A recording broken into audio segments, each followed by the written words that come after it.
Orang-orang akan bertanya, kapan kiamat akan datang?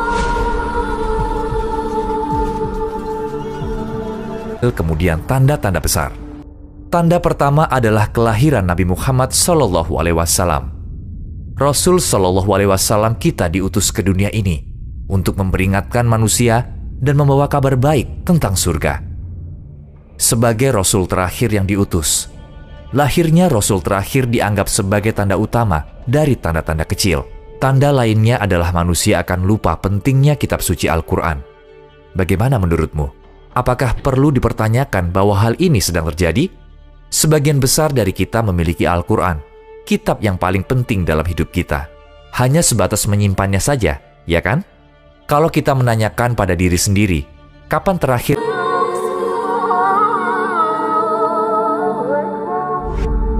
tidak ada orang yang sholat? Untuk memahami berapa persen orang yang sholat, perhatikan di sekelilingmu, di sekolah atau kantor. Ketika sudah dekat kiamat, jumlah orang yang sholat akan berkurang. Berikut ini tanda lainnya bahwa hari kiamat sudah dekat. Masjid-masjid semakin dihias, namun sholat tidak dianggap penting. Jumlah pengikut Allah akan berkurang, dan nilai keimanan akan berkurang. Kepercayaan akan rusak. Riba akan merajalela. Kejujuran dalam berdagang akan hilang. Akan ada lebih banyak hasutan, gosip, dan kebohongan. Kalau dipikirkan, tidak ada lagi orang yang percaya bahkan pada teman dekatnya sendiri. Dosa-dosa besar seperti zina dan minum alkohol akan menyebar. Akan ada minuman keras dalam berbagai nama. Beberapa akan dianggap halal atau legal. Perbuatan cabul dan mesum akan menjadi-jadi. Kekejian akan meningkat.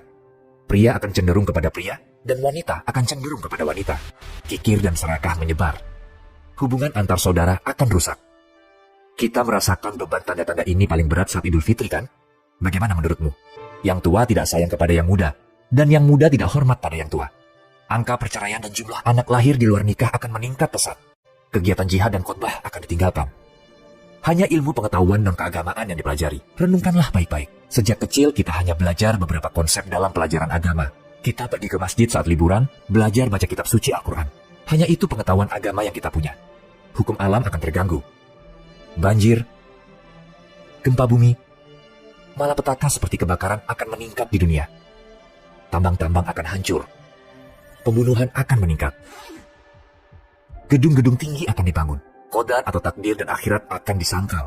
Sudahkah kamu sadari ini semua?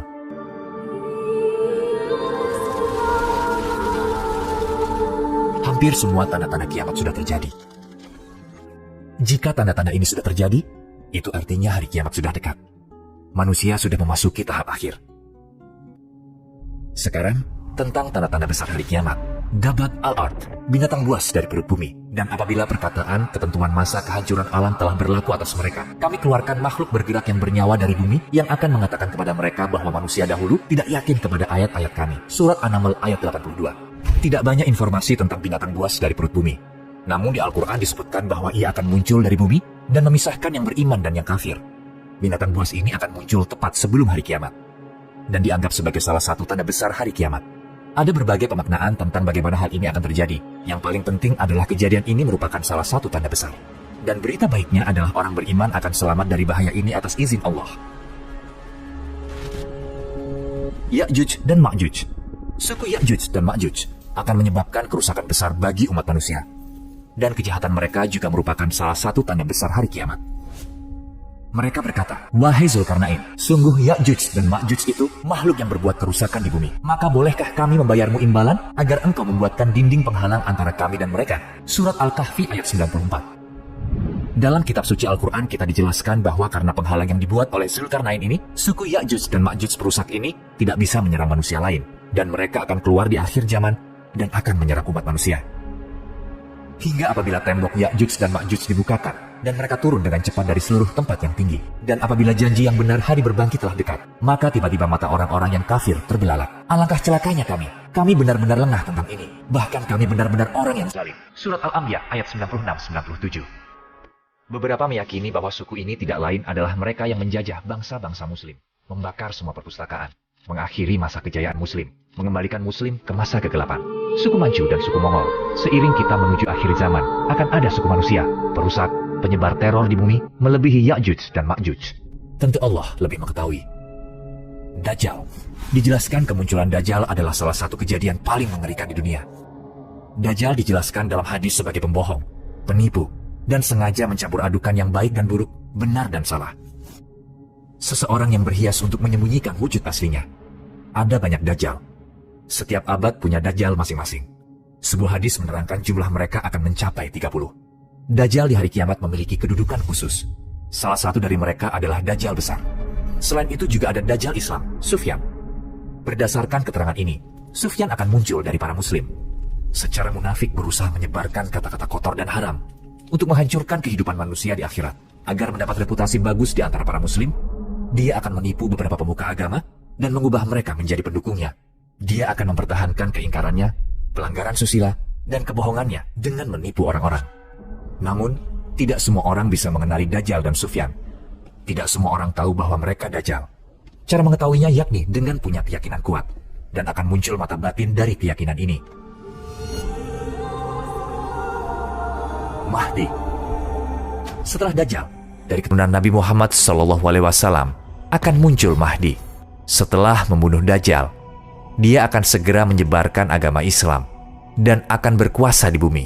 Semua kejahatan akan hilang dan keadilan akan terbentuk. Mahdi diterangkan memiliki kepribadian mulia. Dia datang di akhir zaman, seraya dibimbing oleh Allah menuju jalan yang benar. Dia akan memimpin orang-orang menuju jalan kebenaran, terutama orang-orang muslim. Dia akan menegakkan keadilan di dunia yang penuh dengan penindasan dan ketidakadilan. Dia akan menyelamatkan para kafir dan mereka yang keyakinannya masih ragu-ragu dari kegelapan.